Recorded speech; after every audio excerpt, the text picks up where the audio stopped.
Vai. Corta. Vai, corta, mexe a claquete aí. Você dizer? Bora. Fala galera, bem-vindo a mais um episódio do Segura Esse Papo, podcast aqui da AIO, onde a gente traz só os craques para conversar de seguros, benefícios. E hoje, não diferente, estamos aqui com o craque Gabriel Prata, vai se apresentar daqui a pouquinho. Estou aqui também com o meu sócio, diretor da AIO, Fernando Mustafa. E hoje a gente vai falar um pouco mais sobre seguro florestal, né, para que vocês possam conhecer essa modalidade que a gente tem de seguro no Brasil. Então, Gabriel, bem-vindo, obrigado pela presença, pelo convite, ter aceitado o convite aqui de conversar com a gente hoje sobre esse tema. Queria que você se apresentasse um pouco aí, falasse um pouco do Gabriel, fica à vontade, fala um pouco mais pra gente aí do Gabriel. Obrigado. Então, bom dia, boa tarde, boa noite a todos. Meu nome é Gabriel Prata, eu sou engenheiro florestal, sou mestre e doutor em ciências florestais pela Exalc USP em Piracicaba e atualmente eu sou pesquisador na Universidade da Flórida. Eu trabalho com sensoramento remoto e questões ligadas à área florestal, com furacões e etc. Trabalhei no seguro florestal desde 2006. Eu fui funcionário de uma seguradora, trabalhei lá por 2 anos e meio e depois eu saí para fazer meu mestrado, abri minha empresa, comecei a prestar serviços para a seguradora como perito e consultor de seguro floresta. Então fiz vistoria aí para praticamente todas as seguradoras do mercado, viajei o Brasil inteiro vendo florestas. Depois fiz meu doutorado com incêndios florestais, né? O meu mestrado foi mais voltado para a área econômica. A gente criou um modelo de valorar a floresta, porque no seguro, qualquer seguro, né? A gente precisa ter o valor do bem para fazer o seguro do bem, e no florestal não é diferente, e as metodologias que eu me deparei na época que eu trabalhava na seguradora careciam de mais dados técnicos, né? Eu trabalhei isso no meu mestrado. E aí o meu doutorado já foi focado mais em incêndio florestal, já começamos com a parte de machine learning e inteligência artificial para definir probabilidade de danos, e nessa área que eu acabei, em paralelo com a minha empresa, continuando nos estudos e pesquisa, e isso aí, estou aqui hoje. Belíssima história, né? Currículo pesado aqui, ainda bem que a laje do prédio aqui ela aguenta aí, mas obrigado por ter vindo aí. Então, vocês perceberam aqui, estamos com um convidado de peso hoje. A ideia é falar seguro florestal do Brasil, floresta do Brasil, mas obviamente que eu vou fazer as perguntinhas ali no final sobre os Estados Unidos, né? Vocês viram que ele está fazendo esse trabalho lá fora, então vamos, curiosidade de saber um pouquinho também de lá. Bom, para você que não segue aí nas redes sociais da AIO Corretora, eu pedi aqui para os nossos amigos do marketing, né? Sempre pedem para a gente colocar @AIO Corretora em todas as redes sociais. Não quer perder nenhum conteúdo, siga, por favor, a AIO Corretora. Bom, vamos começar, né? Acho que, Gabriel, queria que a ideia é realmente trazer de uma forma bem didática, né, esse seguro para os nossos clientes e parceiros aqui da corretora. Então, acho que antes de mais nada, para quem é destinado esse seguro floresta? Eu queria que você comentasse um pouco, né, para que público é destinado, que empresa, até para o pessoal entender um pouco melhor o que é esse seguro. Bom, o seguro florestal, ele é destinado desde de produtores rurais, empresas, empreendimentos, inclusive governamentais, e basicamente é dentro do mercado destinado à produção industrial da floresta. Então são florestas que são plantadas para fins de produção de madeira ou derivados da madeira, né? E desde pequenos, médios até grandes produtores.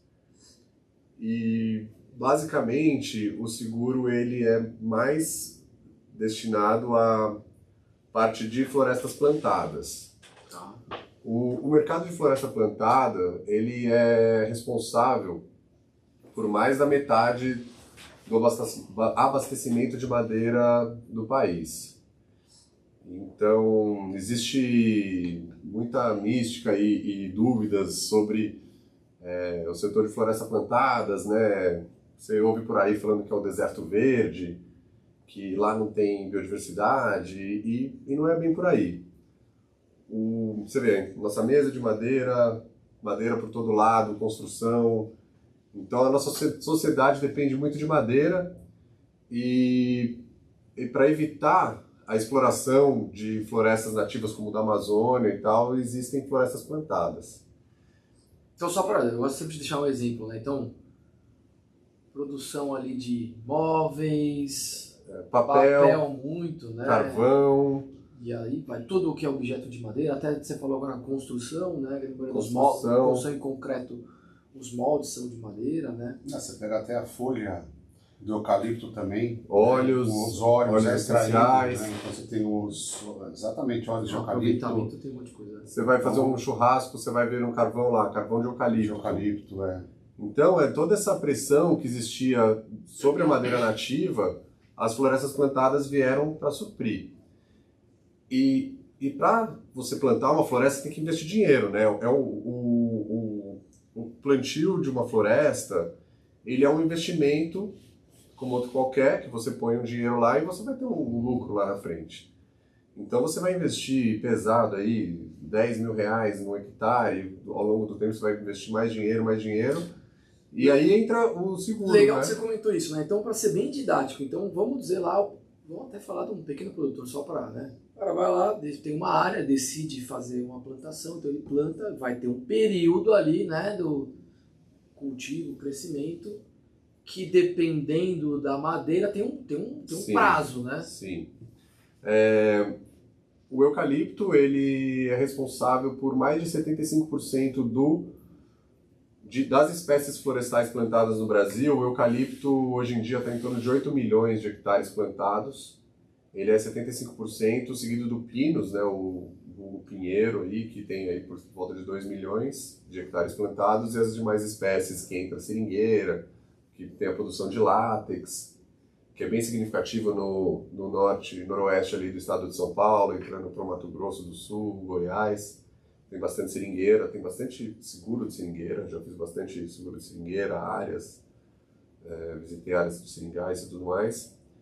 E dependendo da espécie tem um prazo de crescimento. Por exemplo, o eucalipto ele é uma espécie de rápido crescimento. Você vai ter produções a partir de 5 anos, você já consegue colher uma floresta madura para fins de carvão ou papel e celulose. O básico por aí que você vê é 7 anos. Mas você pode fazer um seguro de eucalipto que tem uma destinação seringueira, né? Temos clientes que faz quis dizer serraria. Que faz destino da madeira para serraria, né? Serraria o que? Móveis? Serraria são os móveis, movelaria. Uma madeira mais nobre, né? É uma madeira que já tem um tempo maior de crescimento, ela é mais cara, é mais valiosa, é um diâmetro maior.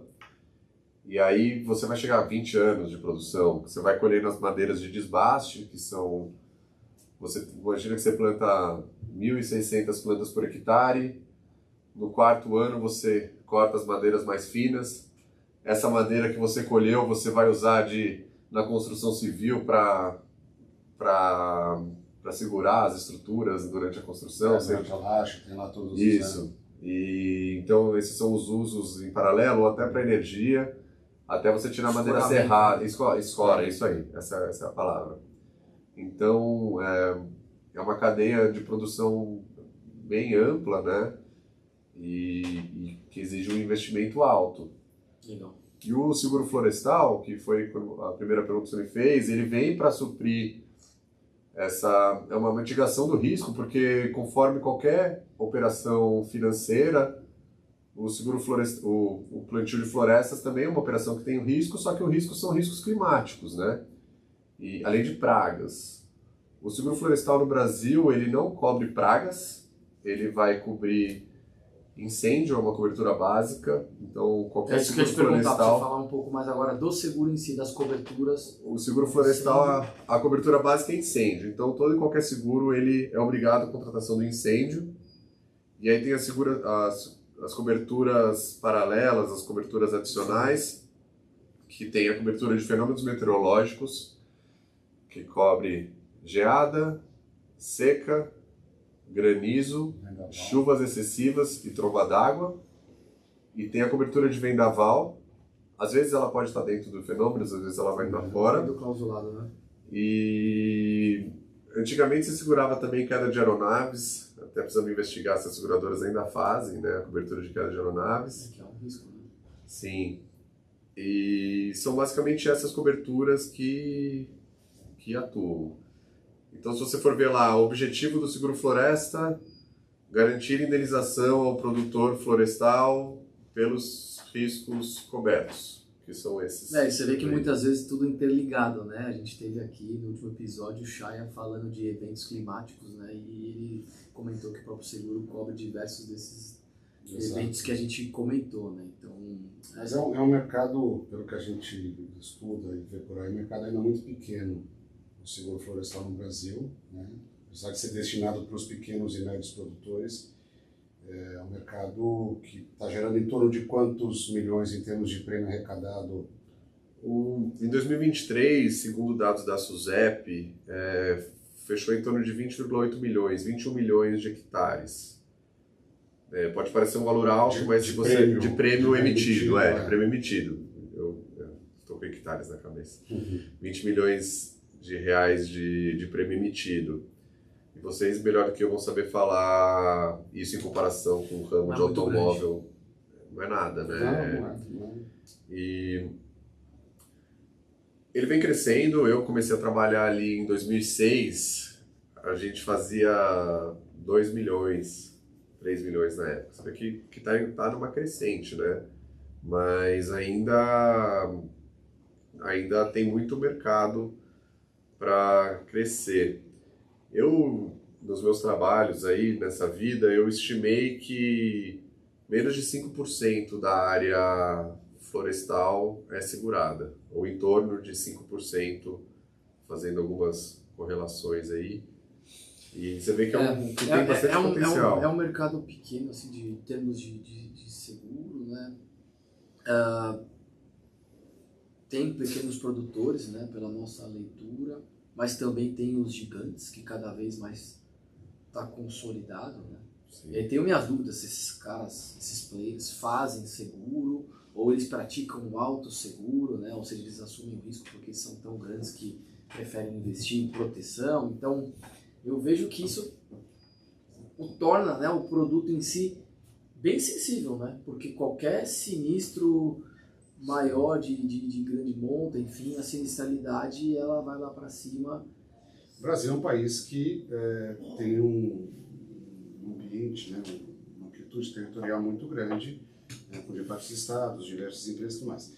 Então, assim, os produtores hoje que estão no Brasil, eles conseguem suprir a necessidade, a demanda, né, das indústrias que necessitam dessa madeira, seja para qual a destinação, moveleira, construção civil, seja o que for, ou não é suficiente e há necessidade de importar madeiras de algum país da América do Sul, Estados Unidos, Europa. Como é que o mercado hoje vê esse tipo de demanda?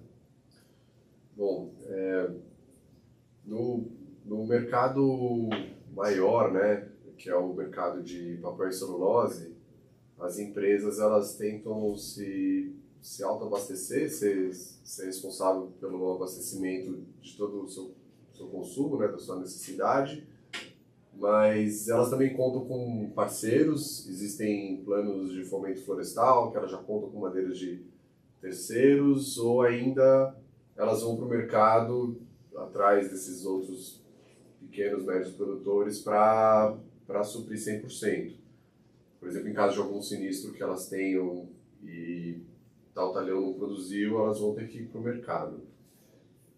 Talvez o mercado de madeira serrada possa ter alguma importação, eu não tenho esse dado aqui, Mas o maior mercado, que é o de celulose, eles buscam abastecimento interno, às vezes comprando de terceiro. Mas linkando, né, as perguntas, a gente estava falando, então o grande produtor, ele está preocupado no abastecimento de madeira, ele vai ter um prêmio de seguro muito alto que não compense, talvez alguma operação financeira específica para algum plantio, ele vai fazer um seguro de uma área fechada de uma fazenda específica. Você não vai ver uma grande empresa fazer o seguro 100% da sua área, né, por um motivo que a gente já discutiu. Mas, em compensação, o médio e o pequeno, ele já fez um investimento que já vai pesar no bolso no caso de um sinistro florestal. Então, são eles que vão mais atrás do seguro florestal. Então, esses produtores que vão atrás do seguro. E complementando o que o Mustafa perguntou, o incêndio, ele sempre vai ser o maior risco, né? Mas eventos localizados de vendaval têm ocasionado grandes perdas, né? Então, a gente teve casos de sinistros muito grandes no Paraná, que o vento passa e quebra, sabe, pegar palito de churrasco e quebrar assim. É envergadura, né? Então acho que é legal você explorar um pouco disso, porque quando você fala aparentemente vendo, o vento ele derruba o eucalipto, ele faz um, né? Deita. Ele deita, e aquela madeira, você vai falar com mais propriedade, né? Ela perde valor. Ela tem que ser destruída, e ela tem algum valor de venda daquela madeira que sofreu esse dano por conta do vendaval? Isso em seguro a gente chama de salvados, né? Então, por exemplo, pegou fogo numa área, uma área de 3 anos pegou fogo. O fogo passou, ficou tudo preto e tal. Essa floresta não vai para frente. Mas aí você consegue ir lá, cortar essas áreas e vender para um carvoeiro. Você vai tirar um dinheirinho aí, você vai ter um salvado, né? Dá para avaliar isso. No caso de decorrência de incêndio. Né? Às vezes tem um incêndio numa área de 5, 6 anos, o incêndio passa lambendo a floresta, vai queimar o mato, vai só chamuscar o tronco, não vai dar nada. Mas em caso de vendaval, imagina então, o plantio passou o vento, deitou, quebrou, forma uma bagunça, e você pode ter madeira lá para salvado, tem potencial assim de tirar alguns troncos e vender. Só que o transtorno ali de entulho, ele é tão grande que o custo dessa atividade é muito alto para o preço do salvado. Então, sim, não tem viabilidade econômica de obtenção do salvado. Então, para a seguradora isso é ruim, porque ela vai ter uma indenização alta para pagar, e o produtor, ele perdeu a área toda e ele vai ter um custo para limpar essa área, né? Então existem coberturas, eu falei das coberturas básicas de fenômenos da natureza, incêndio, vendaval. Existe também no mercado para florestas, não os pequenos, as seguradoras têm uma exigência de valores mínimos aí, que é cobertura de desentulho e cobertura de perdas por madeira cortada.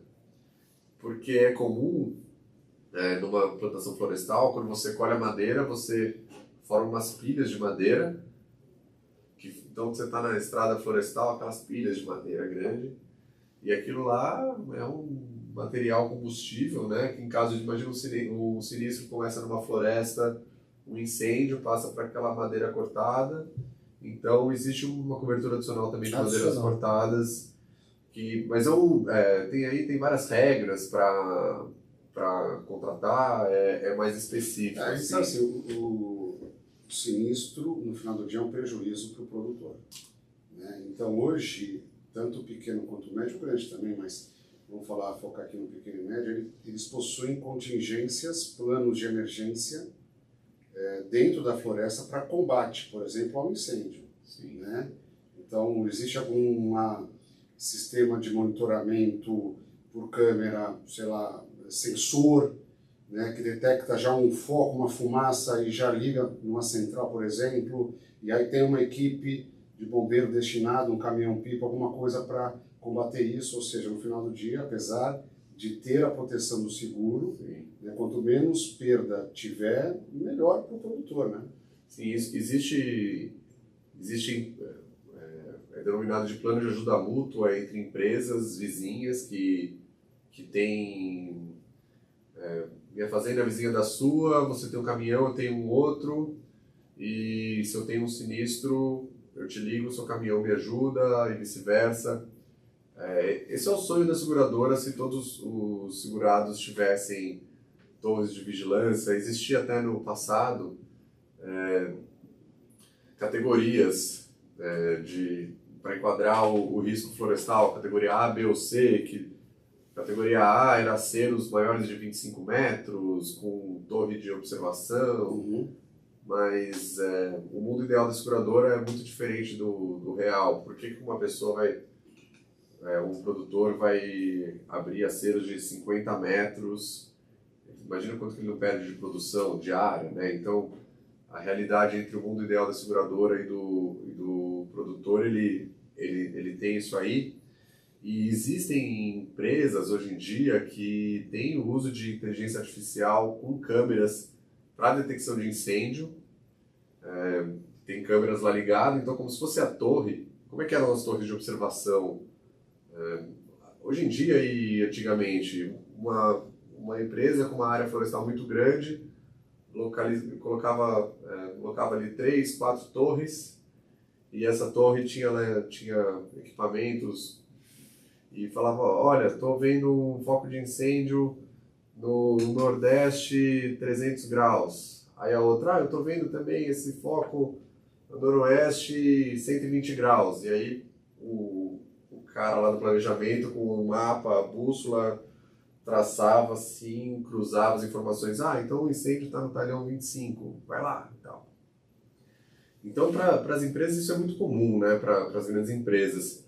Mas o pequeno, médio, às vezes, o médio ele não vai chegar aí. Ele pode ter alguma empresa vizinha que tem alguma torre que observa a sua área, né? E vai ter um caminhão, ele não vai ter um caminhão bombeiro, ele pode ter uma caminhonete com um tanque. Existem empresas também que fabricam tanques acoplados em caminhonete, que vai ter um tanque, que vai ter um produto de retardante sob pressão e técnicas disso. Mas o pequeno vai ter o caseiro lá, que vai atrás com um pedaço de... a torre, é isso, que vai olhar lá. Agora eu falo uma coisa, incêndio criminoso, tem cobertura? É coberto pelo seguro florestal? Ele é coberto porque mais de 90% dos incêndios tem a causa indefinida, você não consegue definir. E dos que você consegue definir, a grande maioria também é incendiário. Pela minha experiência em seguro florestal, é muito difícil uma pessoa querer fraudar um seguro florestal próprio e colocar fogo na sua floresta para ser indenizado, porque no final do dia ele vai ter mais prejuízo do que se ele tentar ir com a floresta dele até o fim. Né? Porque antigamente, principalmente nessa época do ano, festa de São João, né, e tudo mais, soltava-se balão. Mas era balão para tudo que era. Hoje não, é proibido, e eu acho que para o produtor foi, de certa forma, uma excelente notícia, né? Porque antigamente era normal cair aqueles... Mas ainda solta, mas, e é um dos grandes riscos, balão, Mas com uma intensidade menor, né? Se a gente comparar com alguns anos atrás, mas acho que isso é um ponto interessante. Tá falando que a gente está, né, desses acidentes, e como está a sinistralidade? Porque a gente já falou que é um mercado pequeno em termos de prêmio, muitas vezes os grandes produtores fazem autosseguro, ou seja, preferem assumir e trabalhar, investir em proteção. Como está a sinistralidade desse mercado? Tem várias seguradoras trabalhando? É restrito? Comenta um pouco, Gabriel, nesse sentido. Bom, ultimamente, muita seguradora deixou de trabalhar com seguro florestal justamente pela sinistralidade. Coisa de, sei lá, 5 a 10 anos atrás, teve seguradora que fechou a carteira por causa de seca no norte de Minas. De repente, as florestas começaram a secar, tinha um seguro, arrecadou menos, pagou mais, fechou. Outras por causa de vendaval, por causa de incêndio. Então, a sinistralidade dos últimos anos foi alta. Né? Quem tiver curiosidade, entra aí nos dados estatísticos da SUSEP para pegar os números corretos, mas ultimamente tem sido alta a sinistralidade e muita seguradora foi fechando a porta. Hoje a gente tem uma, duas atuando e os prêmios, as taxas estão aumentando, né? Então o seguro está ficando relativamente mais caro. A gente viu aí um salto de 40% de um ano para o outro, meramente por sinistros e canalização em uma outra seguradora, né? Então, a sinistralidade tem impactado a carteira florestal em geral. Dá para contar nos dedos, né, quem está trabalhando.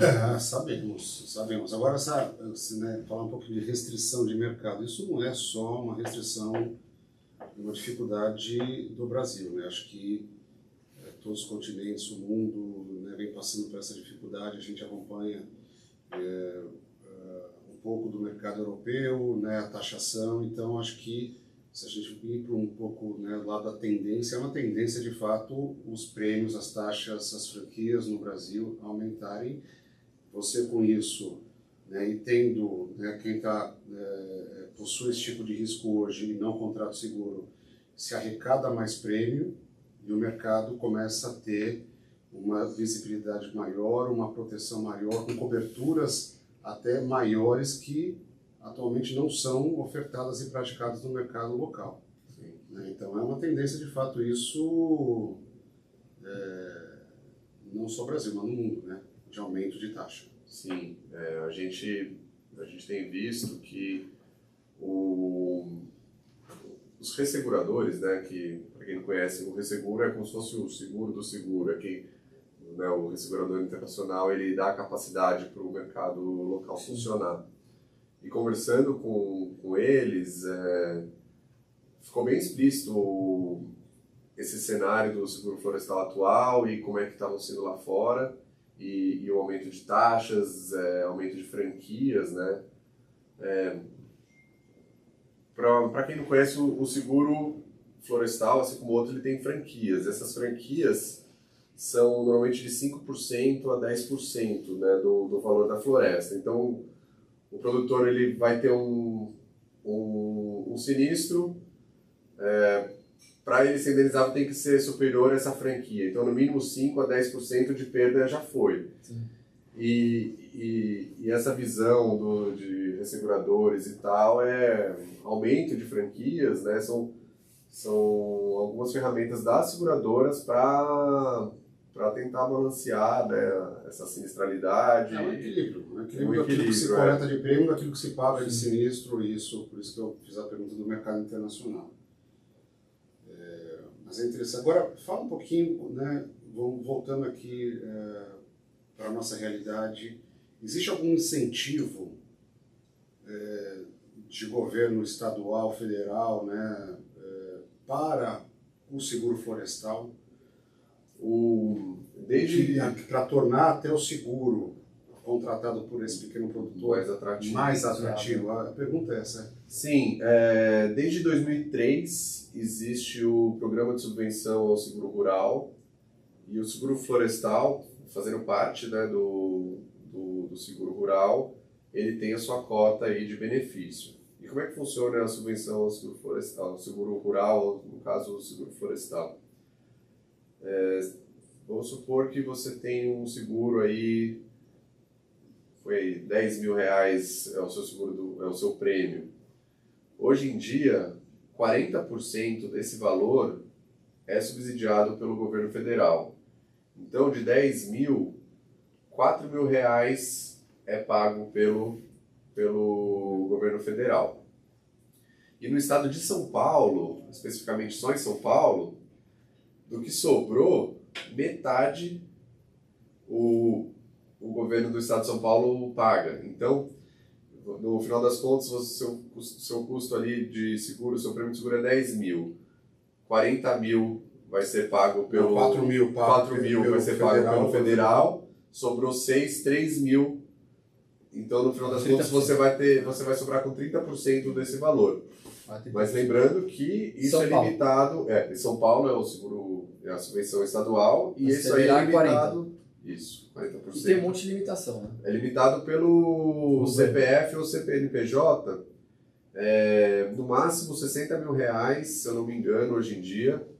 Então, isso era 24 mil no passado, hoje em dia é 60 mil reais, então 40% do valor do seguro limitado a 60 mil reais. Então, uma grande apólice, um grande produtor tem o um governo teto todo ano divulga hoje esse ano vão pagar 100 milhões de subvenção. Subvenção, sim. Isso está ligado ao Ministério da Agricultura, Pecuária e Abastecimento, o MAPA. Então, quem tiver interesse aí, procura a subvenção federal.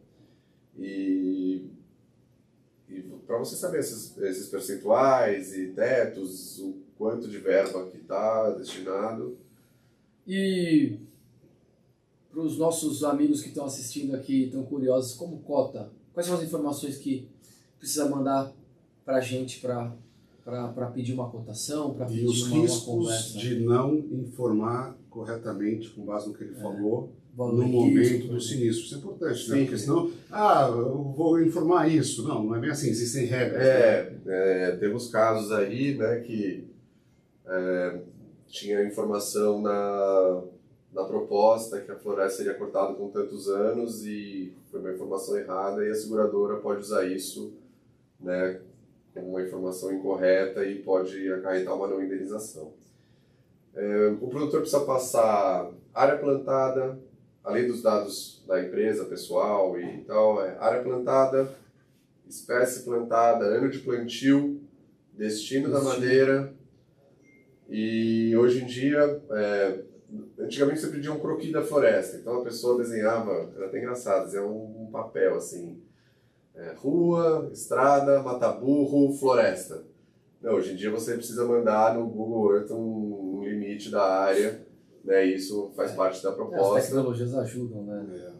Sim, então é basicamente isso que precisa para mandar. E acho que a importância que você já comentou antes da correta declaração do valor em risco a ser segurado. Hoje em dia, a principal seguradora que está fazendo, ela tem a sua tabela ali que calcula meio que automaticamente.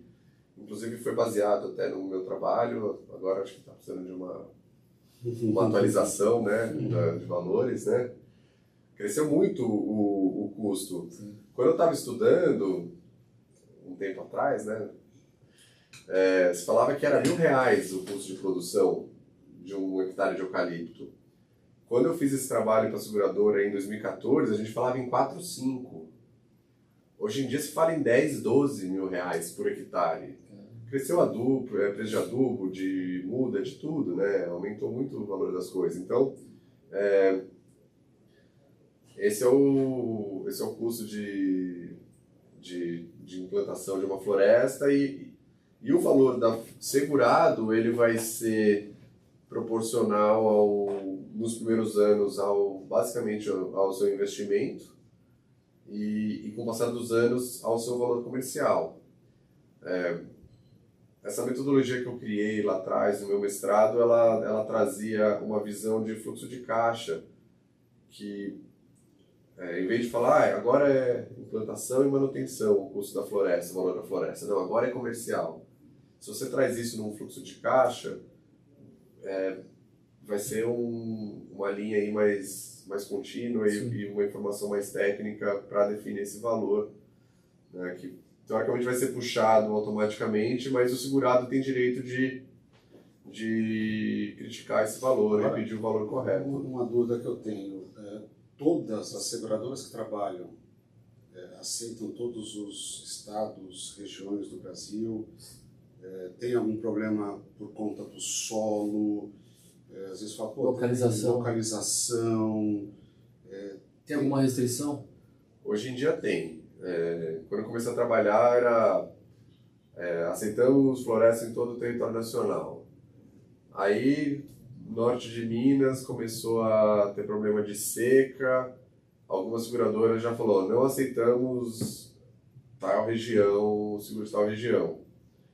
Não aceitamos seguros novos, mas se a pessoa já tinha seguro há anos, ela honrava. Sim.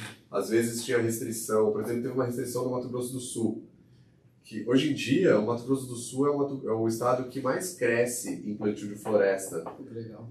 As empresas e fábricas estão crescendo bastante naquela região, é dos estados que mais tem área plantada, e a seguradora, uma seguradora chegou a interromper venda naquela área por causa de algum grande sinistro, mas depois viu que não fazia sentido. Então vale a pena consultar. Eu não sei te falar agora se há ainda alguma restrição em algum lugar, mas mediante estudo caso a caso, às vezes você tem uma área, a pessoa, não, a gente não está aceitando seguro nessa área, mas, pô, peraí, olha aqui, esse plantio foi feito, a minha floresta já tem 5 anos, é uma floresta ótima, não tive problema de balanço hídrico nos últimos tempos, não tem histórico de sinistro, então acho que cada caso é de se estudar. Qualquer outro seguro tem lá seu questionário, que vai ter diversas perguntas, as seguradoras estão se preocupando mais com isso. O que eu costumo dizer, né? Como qualquer outro seguro, eu costumo dizer para os nossos clientes que como fazer o seguro mal feito, muitas vezes é melhor não fazer, porque às vezes você faz e você não vai receber nada. Então, para você que está aí do outro lado e quer fazer uma consulta, tem uma floresta, quer consultar o seguro florestal, pode entrar em contato, a gente vai dar toda a consultoria, solicitar as informações necessárias para obter essa cotação. Bom, mais uma pergunta aqui para o nosso Eu acho que foi ótimo, convidado. um bate-papo rápido, objetivo, né, para deixar mais lúdico a respeito de um seguro que pouco se conhece no mercado, né, uma pequena parte tem acesso, e para quem não tem esse seguro, saber de fato que ele existe, que é possível estudar e a gente deixar aquele patrimônio muito mais protegido, né, de situações como você mesmo trouxe de incêndio e vendaval. Eu agradeço, né, porque também a gente escreve desde o começo da corretora, a gente sempre fez muito material escrito. Já fizemos alguns materiais com você, inclusive, sobre seguro florestal, já recebemos diversas consultas e agora a gente está partindo para esse momento com o Seguro Esse Papo, trazendo muito conteúdo, então agradeço novamente. Você tem rede social? Quer divulgar aí para a galera que quiser te encontrar ou não tem? Eu tenho, ela não está muito ativa ultimamente, mas... É o que? Instagram? Eu tenho o Instagram da minha empresa, que chama Prata Florestal. O que é @Prata Florestal. Então, ó. É uma arvorezinha verde, assim, o logo. Não podia ser diferente, né? @Prata Aqui, ó, Florestal. clica aqui. Começar a colocar mais conteúdo aí pro pessoal. E pra gente finalizar, seria um material muito bacana, ainda mais aproveitando que você tá lá fora nesse momento. Então, para finalizar, quiser contar um pouquinho desse seu momento lá fora, diferenças, como é o mercado, como o americano enxerga tudo isso, enfim, já você tá vivendo um mundo um pouco diferente. Eu tô morando há 4 anos e meio nos Estados Unidos. É bem diferente, né? O americano é diferente do brasileiro. O brasileiro é um povo quente, eles são mais direto ao assunto. Tá sendo uma experiência legal, eu tô tendo a oportunidade de aprimorar minhas técnicas aí em assessoramento remoto. E você fica mais na parte de pesquisa ou você vai a campo mesmo? Eu vou muito a campo, porque a gente tem um drone equipado com sensores LiDAR, hiperespectral e termal e Legal. um monte de coisa. O drone, o tamanho... Eu de braço monstro, aberto.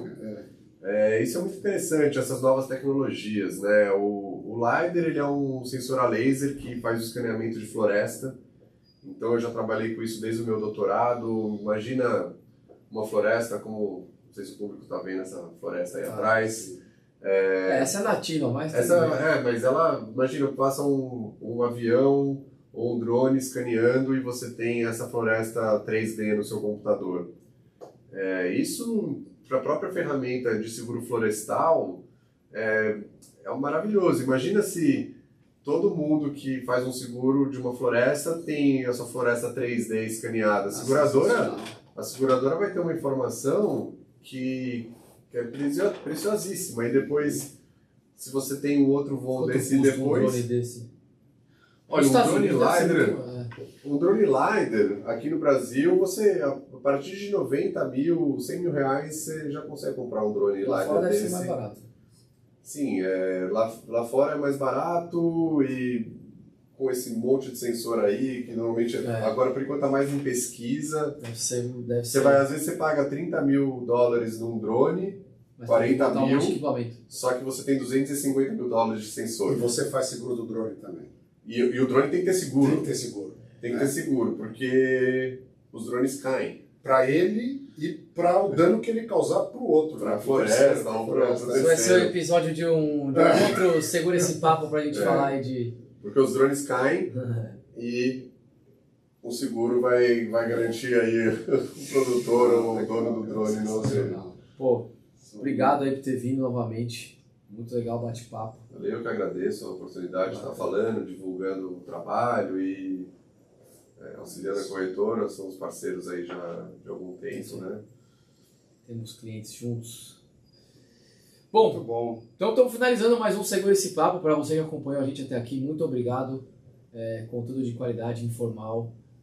E se você tem alguma sugestão de tema, convidado, deixa aqui pra gente. A gente vai fazer de tudo para trazer aqui, tá bom? Muito obrigado, até a próxima. Pessoal, tchau, tchau. Obrigado.